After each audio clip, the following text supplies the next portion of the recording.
इस बुलेटिन के प्रायोजक हैं योगमणि इंस्टीट्यूट ऑफ नर्सिंग। नमस्कार, जबलपुर लाइव में आपका स्वागत है और मैं हूं आपके साथ आरती।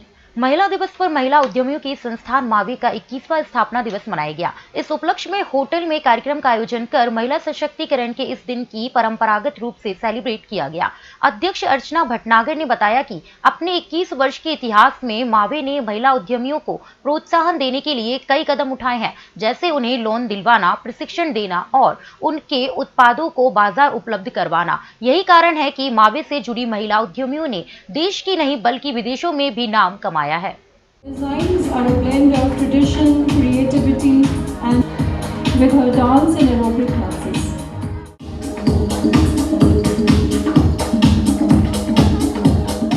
एक जमा ऑर्गेनाइजेशन हो गई है। 21 साल की यादें इतनी हैं कि कितनी हज़ारों महिलाओं को मावे ने उनके सफ़र में उनका हाथ थामा है, उनको आगे बढ़ाया है, उनके व्यवसाय को आगे बढ़ाया है। नई महिलाएं, नई युवतियां जो कुछ में करने का साहस था, करने की चाह थी, उनको आगे बढ़ा के हाथ पकड़ के उनका व्यवसाय आगे बढ़ाया है। Business units, entrepreneurship, loan, training, workshops, अंत है इन चीज़ों का। पर आज हमारे लिए ये इसलिए इम्पॉर्टेंट है कि आज के इवेंट में 3 बहुत अहम चीज़ें हैं। एक 21वां फाउंडेशन डे है। दूसरा, हमें मानना पड़ेगा कि अगर हम नई ऊर्जा, नई स्फूर्ति को नहीं अपने साथ में लेंगे तो शायद हम पीछे रह जाएं। 8 मार्च को पूरा विश्व इस दिन महिला दिवस को मना रहा है। अंतर्राष्ट्रीय महिला दिवस के अवसर पर पुलिस कंट्रोल रूम में एसपी सिद्धार्थ बहुगुणा के नेतृत्व में महिला दिवस पर महिला पुलिस कर्मियों का सम्मान किया गया। महज 10 साल की बच्ची ने हाल ही में लुटेरों को मुंह तोड़ जवाब देते हुए उनके मंसूबों को फेल किया, अपितु उन्हें दबोचकर पुलिस के हवाले कर एक मिसाल कायम की। ऐसी ही शक्ति को आज कंट्रोल रूम में एसपी सिद्धार्थ बहुगुणा ने बच्चों को सम्मानित कर हौसला अफजाई किया। विश्व महिला दिवस के मौके पर जबलपुर में महिलाओं ने खुले रूप से तलवार लहराकर अपनी शक्ति का प्रदर्शन किया। ये युवतियां ही थीं अखिल भारतीय विद्यार्थी परिषद की, जिन्होंने आज एक विश्व रैली निकाली और रैली में जमकर तलवार लहराई। अखिल भारतीय विद्यार्थी परिषद के बैनर तले सैकड़ों युवतियों ने होम साइंस कॉलेज से रानी दुर्गावती विश्वविद्यालय तक एक विशाल वाहन रैली निकाली और इस रैली में नंगी तलवारें भी लहराई। मिशन साहस करके हम लोगों ने छात्रा रैली, जो कि वाहन रैली है, इसका आयोजन किया है। जो रैली मानपुर कॉलेज से प्रारंभ होगी और रानी दुर्गावती विश्वविद्यालय माल्यार्पण के साथ खत्म होगी। इससे महिलाओं को हम ये प्रेरणा देना चाहते हैं कि ऐसा कोई भी कार्य नहीं है जो नारी शक्ति नहीं कर सकती है। और आज के दिन हम दिखा सकते हैं सभी को कि नारी जो है वह अबला नहीं बल्कि सबला है। और अबला कहने वाले उन समस्त लोगों की जो संकुचित मानसिकता है, उसका तोड़ आज इस रैली के माध्यम से हम सभी को देने वाले।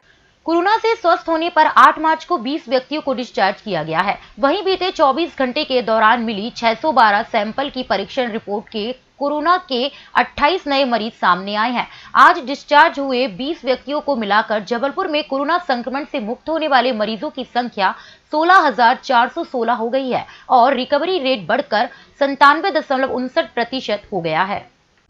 योगमणि institute of nursing, Jamdar hospital, Jabalpur. Nursing के क्षेत्र में करियर बनाने का सुनहरा अवसर।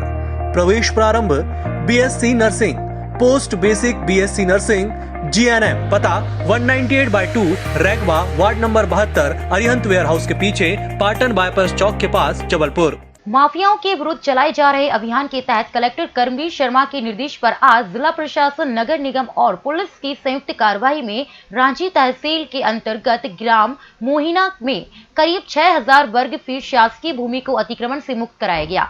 तहसीलदार रांची श्याम नंदन चंदेले के अनुसार अतिक्रमण से मुक्त कराई गई भूमि का बाजार मूल्य लगभग 60 लाख है। जानकारी के अनुसार रांची तहसील के अंतर्गत ग्राम मोहिनिया में शासकीय भूमि पर कब्जा जेनिफर उर्फ जैनी बानो द्वारा बाउंड्री वॉल बनाकर किया गया था। खसरा नंबर 301 में शासकीय भूमि पर अवैध बाउंड्री वॉल और स्ट्रक्चर बना लिया गया, कमरा बना लिया गया, तो उसको हटाने की कार्रवाई की जा रही है। महिला दिवस पर एक नए सफर की शुरुआत हुई। जबलपुर से चांदा फोर्ट इस बड़ी सौगात की इससे भी बड़ी खासियत ये रही कि ट्रेन को महिलाओं की टीम लेकर आगे बढ़ी।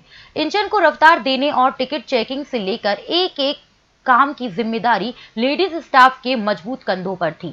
महिलाओं के प्रति सम्मान देने की इस परंपरा में जबलपुर के 187 मुसाफिर साक्षी बने। महिला दिवस पर जबलपुर से चांदा फोर्ट के लिए नई ट्रेन चलाई गई, जिसे रेल मंत्री पीयूष गोयल ने वर्चुअल संग से हरी झंडी दिखाई। मध्य प्रदेश हाईकोर्ट में एक जनहित याचिका दायर की गई है। इसके जरिए मध्य प्रदेश शासन द्वारा मध्य प्रदेश शासन कार्य आवंटन नियम में संशोधन करते हुए राज्य में स्थित खरबों रुपए की शासकीय संपत्तियों को बेचे जाने के निर्णय को चुनौती दी गई है। जनहित याचिकाकर्ता नागरिक उपभोक्ता मार्गदर्शक मंच जबलपुर के प्रांतीय संयोजक मनीष शर्मा की ओर से अधिवक्ता दिनेश उपाध्याय पैरवी करेंगे। उन्होंने अवगत कराया कि हाईकोर्ट आने से पहले मंच से आपत्ति दर्ज कराई गई थी। साथ ही सुझाव दिया गया था कि संपत्तियों को किराए पर देकर, लीज पर देकर या फिर पब्लिक पार्टनरशिप के माध्यम से बचाएं। हाईकोर्ट पहुंचा प्रदेश की खरबों की संपत्ति बेचने का मामला। मध्य प्रदेश हाईकोर्ट में एक जनहित याचिका दायर की गई है। इसके जरिए मध्य प्रदेश शासन द्वारा मध्य प्रदेश शासन कार्य आवंटन नियम में संशोधन करते हुए राज्य में स्थित खरबों रुपए की शासकीय संपत्तियों को बेचे जाने में निर्णय को चुनौती दी गई है। जनहित याचिकाकर्ता नागरिक उपभोक्ता मार्गदर्शक मंच जबलपुर के प्रांतीय संयोजक मनीष शर्मा की ओर से अधिवक्ता दिनेश उपाध्याय पैरवी करेंगे। उन्होंने अवगत कराया कि हाईकोर्ट आने से पूर्व मंच ने आपत्ति दर्ज कराई थी। साथ ही सुझाव दिया था कि संपत्तियों को किराए पर देकर, लीज पर देकर या फिर पब्लिक पार्टनरशिप के माध्यम से बचाए रखकर राजस्व अर्जित किया जा सकता है, लेकिन इसे नजरअंदाज किया गया। खितौला थाना क्षेत्र में हिरन नदी के पानी में एक युवक के शव मिलने के मामले में पुलिस को जांच में पता चला है कि वह ट्रेन के दरवाजे में बैठकर मोबाइल पर बात कर रहा था। हालांकि हादसा कैसे हुआ अभी ये स्पष्ट नहीं हुआ है। पुलिस ने मामले में आगे की जांच शुरू कर दी है और मृतक के भाई राजा ने बताया है कि घाट सिमरिया के पास जब अजय नहीं मिला तो उन्होंने यात्रियों से पूछा था। यात्रियों ने बताया कि वह ट्रेन के दरवाजे पर बैठकर मोबाइल चला रहा था। उसी वक्त वह अनियंत्रित होकर गिर गया, लेकिन उसे गिरते हुए किसी ने नहीं देखा। प्रदेश में कायाकल्प अवार्ड 2020-2021 के नामों की घोषणा कर दी गई है।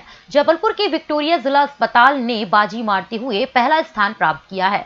सामुदायिक अस्पताल में जबलपुर के पाटन सीएसपी को दूसरा स्थान प्राप्त हुआ है। जानकारी के अनुसार प्रदेश भर के जिला चिकित्सालय सिविल अस्पताल सीएसपी में बेहतर स्वास्थ्य सुविधाओं के आधार पर हर वर्ष कायाकल्प अवार्ड दिया जाता है। मंशा है कि स्वास्थ्य सेवाओं को बेहतर करने में जहां सरकारी अस्पतालों में परस्पर स्वस्थ प्रतियोगिताएं होंगी, वहीं इसका लाभ आम मरीजों को मिलेगा। वर्ष 2015 में इसकी शुरुआत हुई थी। फिलहाल इस बुलेटिन में इतना ही। देखते रहिए EMS TV और मुझे दीजिए इजाजत। नमस्कार।